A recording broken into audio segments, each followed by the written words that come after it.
A very good evening and welcome to this Sunday's edition of News First Weekend, coming to you live from our News First studios in Colombo.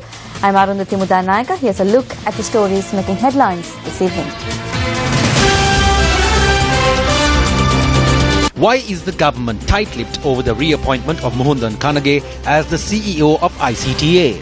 මේ ව්‍යාපෘතිය කරන ලොක්කා UN එකක් බලයට එනකොට ලංකාවට ඇවිල්ලා තියෙනවා ICT කියන ආයතන ප්‍රධානියා.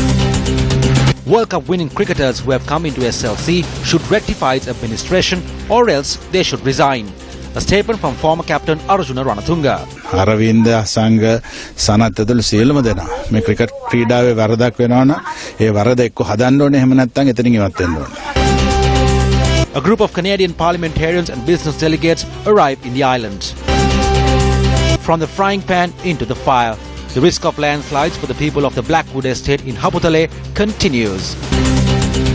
Ousted South Korean President Park Geun-hye leaves the presidential Blue House.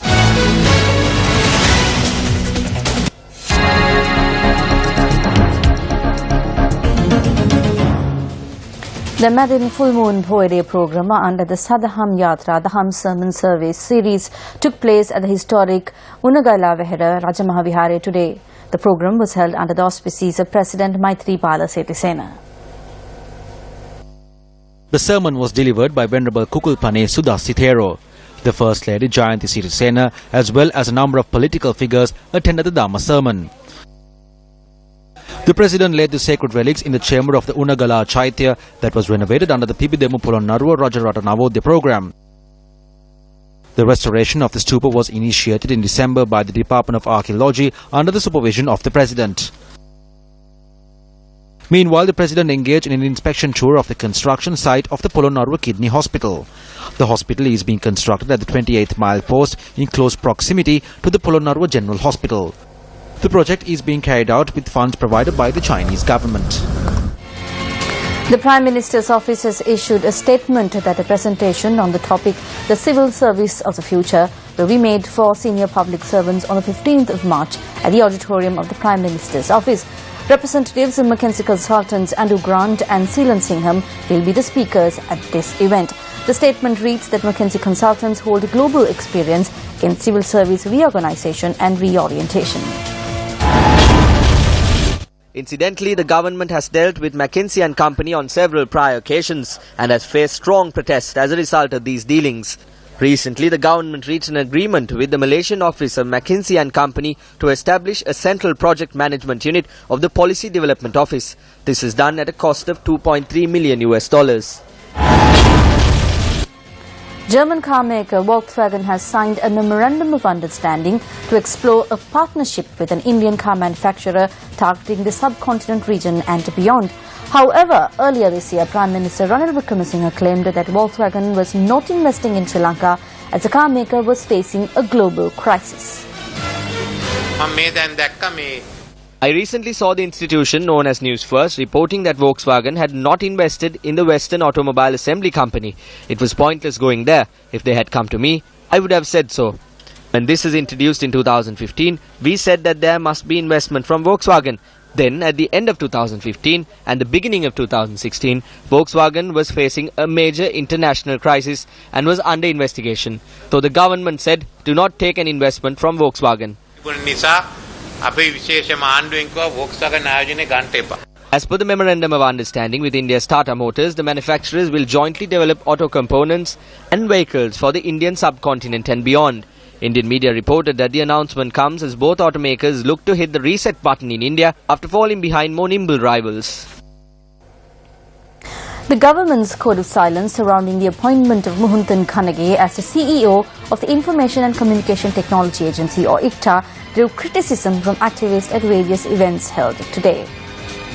The Google Loon project was to be implemented in Sri Lanka utilizing 13 balloons to establish 10,000 Wi-Fi zones, providing high-speed internet access for the entire country. On the Sri Lankan side, the CEO of ICTA, Mohundan Kanage, spearheaded the project. While Kanage's term was to end on the 3rd of March, several recent media reports indicated that his term had been extended. However, these reports come amid a backdrop where the President has instructed that Kanage only function as a director of the agency. The balloon was sent up, it came crashing down, and it was sent away spending the country's money. Now there is no free Wi-Fi and the balloon is gone too. The boss behind this project is an individual who came to Sri Lanka when the UNP came into power. He is the boss of ICTA. Recently, the president issued a letter instructing that Carnegie's term not be extended. He noted that he would not be discontinued either. Against a backdrop where even the CEO of Project Loon has been changed because the balloon project was failing in the other countries where it is being tested too, the Ranil Wickramasinghes and Harin Fernandos are reappointing those who carried out the project here to continue for another 2 years. අපේ අසාර්ථක ව්‍යාපෘති කරපු ආය අවුරුදු දෙකකට පත් කරනවා කරගෙන බලයන්කො මේක කියලා. මූන්දන් මාත්මයාව CEO ඇටියට ICTA ගේ We have said before that the president instructed that Muhundan not be appointed as the CEO of ICTA. Now, when his term is ending and instructions have been given for him not to be reappointed, there is talk that he has been appointed without a signature.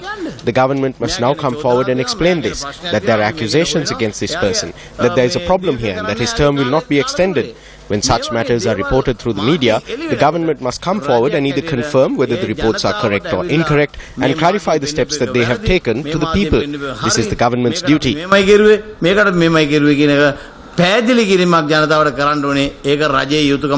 Why do the competent authorities in the government continue to save face before the people in spite of the series of events that have transpired and the accusations surrounding the Google Loon project in Sri Lanka? How much money has the government spent on this project? An event was held to launch this project in 2015. Was it ICTA that spent money on this event? Who was it that provided the funds for ICTA to spend? Who paid the customs duty to bring down the technical equipment? Who did the government empower to disburse funds? Did the government confer this responsibility on ICTA or its board of directors? There have been no answers forthcoming to these questions. Will the subject minister accept responsibility for this? There is a cabinet spokesperson. Will he make a statement on the situation that has arisen? None of the competent authorities in this government, including the Prime Minister, are accepting any responsibility for this project. This isn't money that came from the gods. This is the people's money. The people are living amid many hardships. The government is asking the people to tighten their belts. While they are saying this, they are spending money on these projects and no one is held accountable for it. There is no transparency.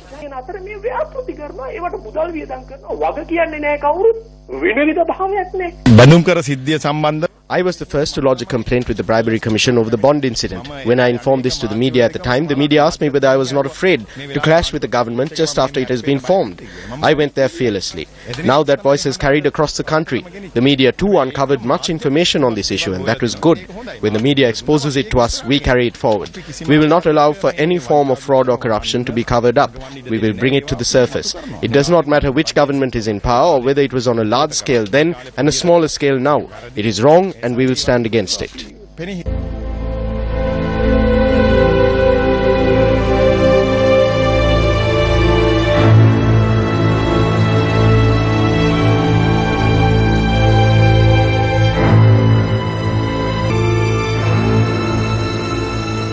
More than 2 years ago, a series of events transpired in Alugama, causing distress for all Sri Lankans.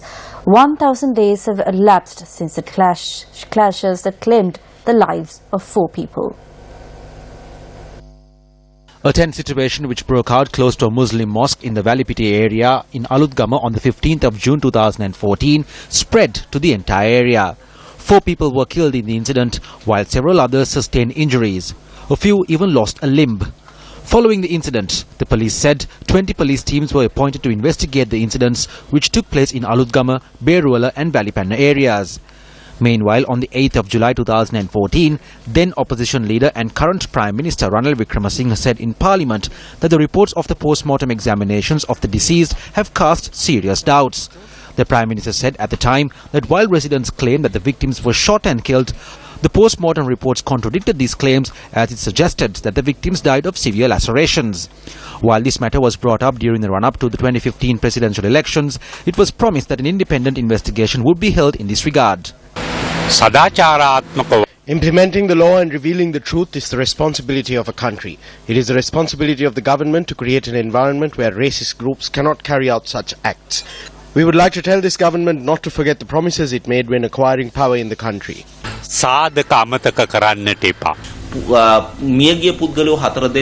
They have failed to bring the persons responsible for this situation which killed 4 and injured 80 people before the law.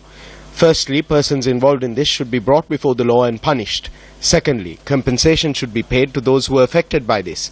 We need to create a reconciliation process which ensures that such incidents will not recur. Today is Madin Full Moon Poya Day.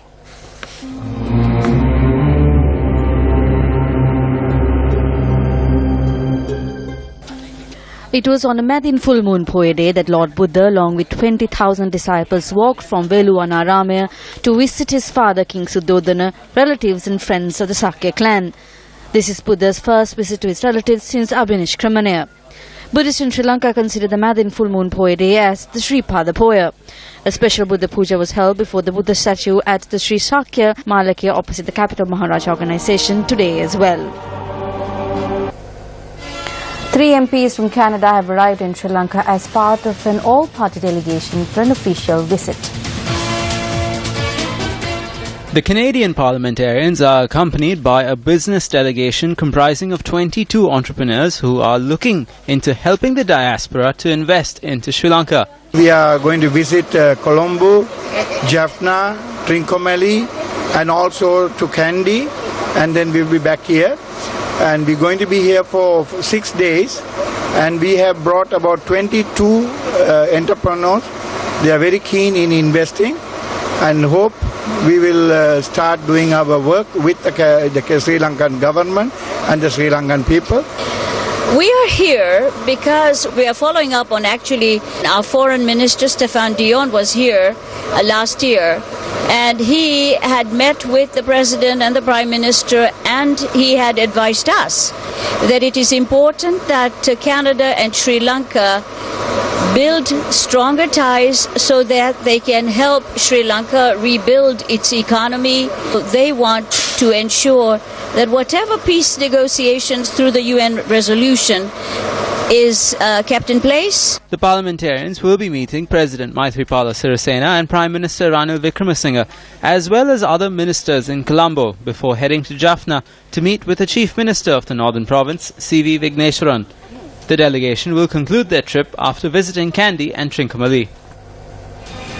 Residents of the Grananore estate in Habutale Badula have been asked to evacuate from their homes due to a landslide warning. The residents say that for the past 4 years, they have been evacuated on several occasions. The Grananore estate in Badula is an area surrounded with its natural beauty. However, life in a particular part of the estate, Blackwood, isn't as pleasant as it seems. Since the past few years, the line houses in the estate have fallen at the risk of landslides. As a result of the heavy showers experienced in the area over the past few days, the occupants of these homes have had to evacuate once again. Our correspondent said 165 people of 52 families have been evacuated from their homes. The residents have now taken temporary shelter at the Yahalabedda Vidyalaya.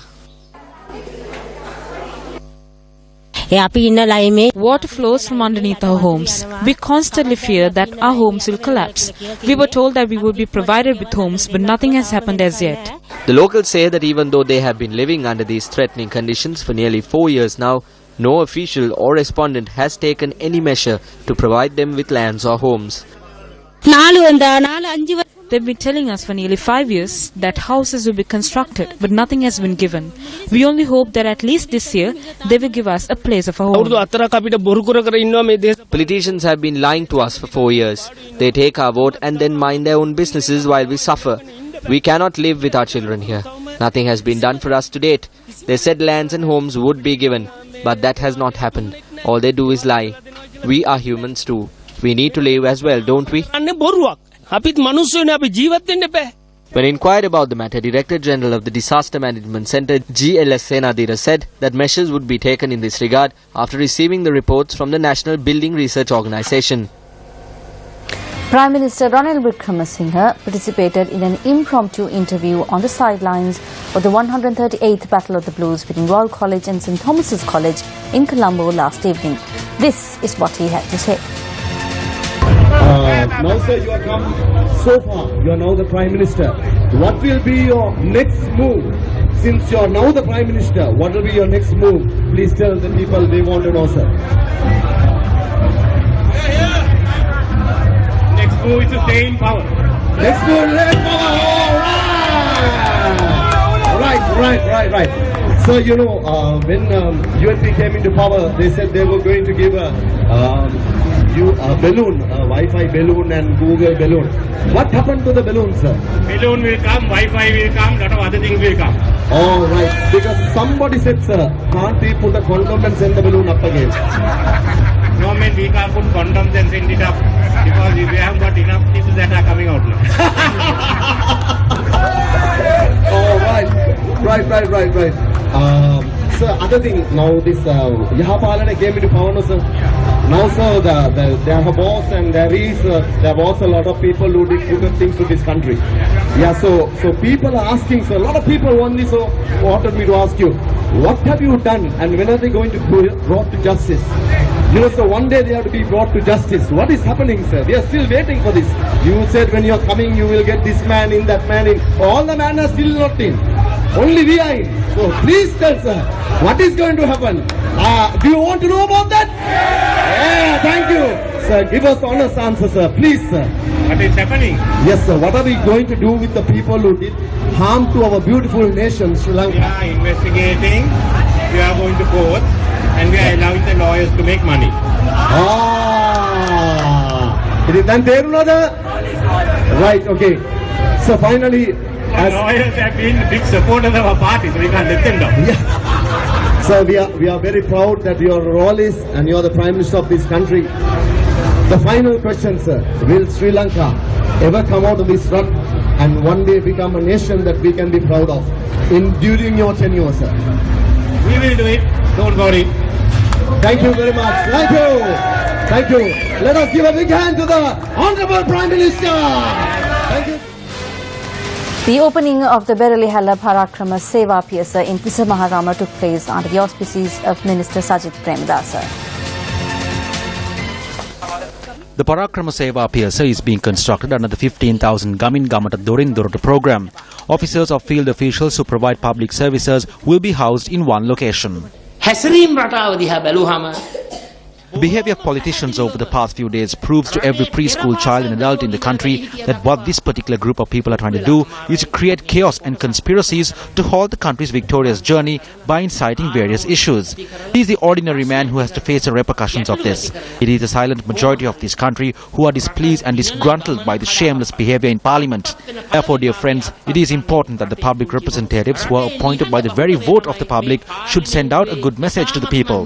What is the Parliament? What should it do? Is it a place that should serve the people? Or is it a centre where acts of comedy are performed? There is no problem in expressing criticism and arguments. The opposing party must assist in doing something productive for the country. The main mass at the annual feast of St. Anthony's Church in Katchathivu was held this morning with the participation of thousands of devotees. The 7th annual feast of St. Anthony's Church in Katchathivu is attended by over 7,000 Sri Lankans. Devotees who reached the island on boats last night attended the service early this morning. Incidentally, this is the first time that the feast is being held since the church was restored by the Sri Lanka Navy.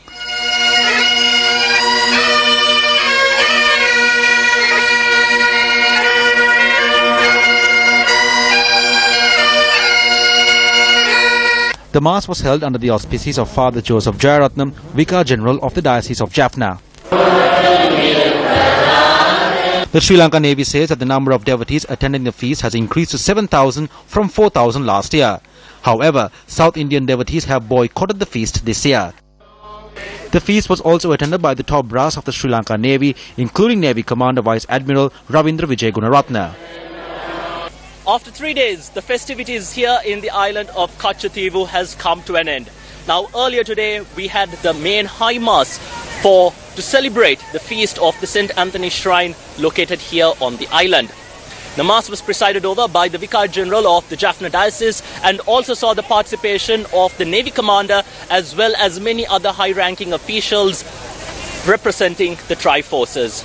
Well, now it's the time for the thousands of devotees who came to the island from all parts of Sri Lanka to make their way back home. Nearly 7,000 faithful Catholic pilgrims who made the journey to Katchathivu are now making their way back home on various boats, and that's exactly what you can see happening right behind me. 3 houses and a shop were destroyed in the fire that erupted on the Dahanmawatha Maharagama. Area residents claimed that the fire was not put out in time due to the absence of a fire and rescue department in Maharagama. The Dehiwala Mount Ravinia Fire Service Department said that 4 engines were deployed to douse the fire.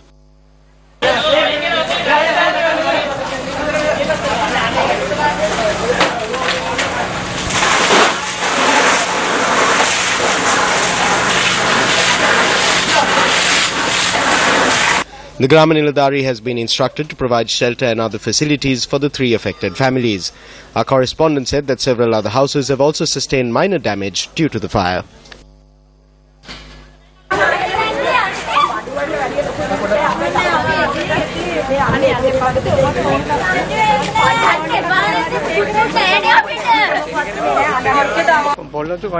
There was a grocery store here made of palm leaves. Our houses which were in the border were also destroyed.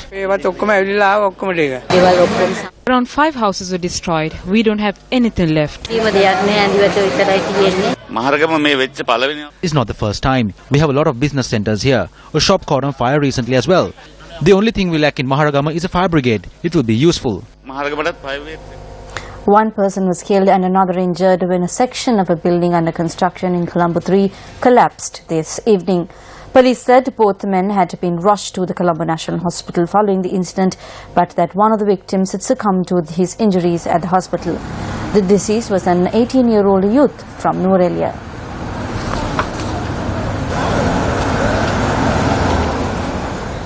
Former World Cup winning cricket captain Minister Arjuna Ranatunga says that the present SLSC administration is trying to cover up allegations against them by hiding themselves behind the 96 World Cup champions.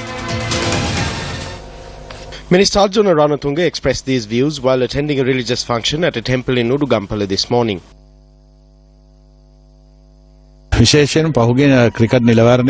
Once those who voted at the cricket elections voted me out, saying that I was not suitable, I decided to stay away from cricket for the moment. Many members of the World Cup winning team are now working as coaches. Therefore, we can win a World Cup. Isn't that why these players are being brought in? At the same time, the present cricket administration will never allow my fellow cricketer Asanka Gurusinghe to do his duty. There will be political interference. The sons of their friends will play. This has defamed the cricket board.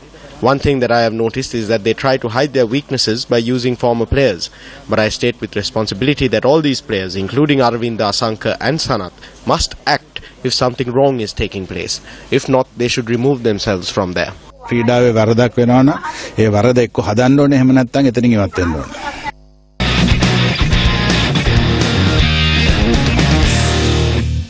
And in sports news, Wesley College Colombo won back the Sir Oliver Gunathilaka Shield today in the school's league rugby match versus St. Thomas's College, Mount Lavinia. The Thomians were leading at the end of the first half with 19 points to Wesley's 13. However, the Wesleyites added on another 10 points in the second half, including a well-earned try in the dying minutes of the game, and held off the lackluster Thomians for a well-deserved victory following a hard-fought game. At the final whistle, the Wesleyites were headed 23 points to 19.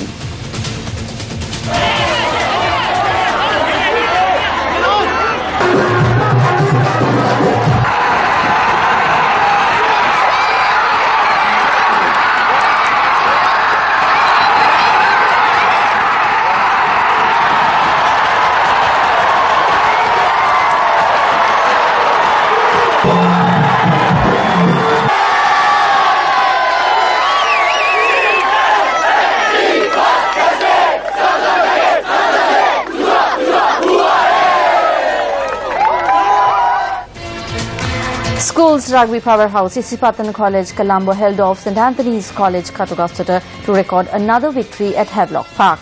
The boys in green did well in the first half and at Lemons were ahead 24 points to 13.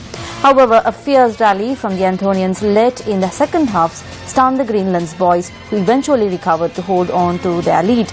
At the final whistle, the score was 43 to 35 in Isipatana's favour.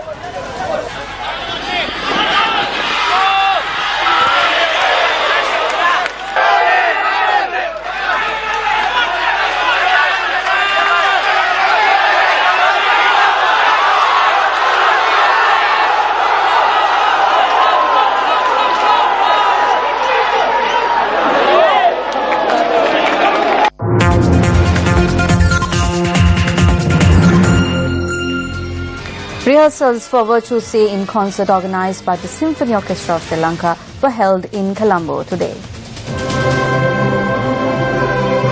The concert will be held on the 15th of March at 7:30 p.m. at the Ladies College Hall in Colombo. This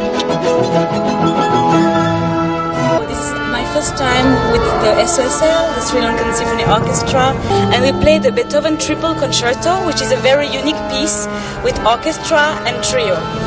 So that's our first time here to play in Sri Lanka. We are performing all over the world, in different countries, in different continents, and being in Sri Lanka is very important.